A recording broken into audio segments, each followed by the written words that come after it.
নমস্কার, আমি বৈশাখী বলছি। আমি খুব ভালো আছি। আপনারা কেমন আছেন? আপনারা কেমন আছেন আর কোথা থেকে আমাকে দেখছেন সেটা কিন্তু কমেন্টে জানাতে ভুলবেন না। আমি বৈশাখী, আমি খুব ভালো আছি। আজকের গল্প হলো একটা রানীর আর একটা রাজার। একটা রানী, সে কিন্তু সমস্ত কিছু তো রানী খেয়েছে। হরিণের মাংস, ছাগলের মাংস, মুরগির মাংস, সে তো রানী, চাইলে সব কিছু খেতে পারে। একদিন তার মনে হলো, আচ্ছা দাসী, তুমি আমাকে গোমাংস খাওয়াতে পারবে? রানী কিন্তু ছিলেন যথার্থ হিন্দু রানী। দাসী বলল, আমি তোমার ছোটবেলাকার সখী, কিন্তু আমি এ কাজ কেমন করে করব? যদি রাজামশাই জানতে পারে তাহলে তো আমার গদ্দান নেবেন, আমাকে শুলে চড়াবেন। জানি না, তুমি রানী বলে হয়তো তুমি ছাড় পেয়ে যাবে, কিন্তু আমার কি হবে? বলো, জানি না, রাজার হাতে না মরলে তুই কিন্তু আমার হাতে নিশ্চয়ই মরবি। তুই একটা কাজ কর, তুই আমাকে গোমাংস রান্না করে দিবি, আমি কিন্তু খাবো। কি আর করে, দাসী গেছে, গোমাংস নিয়ে এসে রানীর কাছে দেখাতে এসছে গোমাংস এরকম হয়। তখন বাইরে সবাই বলছে, রাজামশাই আসছে, সাবধান হও, রাজামশাই আসছে। রানী সখীকে বলল, কিরে, রাজামশাই না মৃগয়ায় গেছিলেন, হঠাৎ এত তাড়াতাড়ি ফিরে এলেন যে? তখন বলল, আচ্ছা সেসব পরে হবে, এখন বলো এ মাংস আমি কোথায় রাখবো? তখন বলল, রাখ, আমার খাটের তলায় রেখে দে। খাটের তলায় যখন দাসী মাংসটা লুকিয়ে রাখছিল, রাজা কিন্তু দেখতে পেয়ে গেছে। রাজা বলল, কেমন আছো রানী?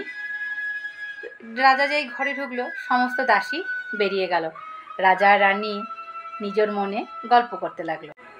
অনেক গল্পর মধ্যে রাজামশাই হঠাৎ করে বললেন, আচ্ছা, খাটের তলায় একটা লাল রঙের কাপড় ঢাকা, ওটা কি? তখন রানীমা বললেন, কি, কোথায়? কিছুই তো নেই।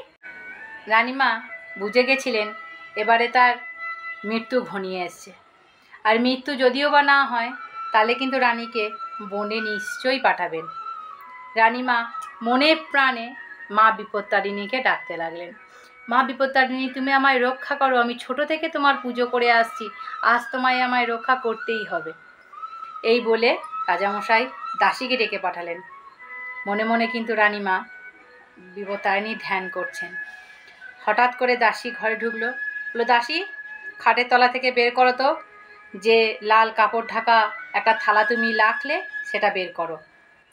দাসী তো একদম হতবাক হয়ে গেছে। দাসী তখন হাত কাঁপতে কাঁপতে খাটের তলা থেকে লাল কাপড় ঢাকা যখন থালাটি বের করলেন, তখন রাজামশাই বললেন, খোলো, কিসের জন্য অপেক্ষা করছো, খোলো। তখন ঢাকাটা থালা থেকে যেই খুলেছে, তখন দেখছে 13 রকমের ফুল আর ফল দিয়ে থালা ভর্তি করে রাখা আছে।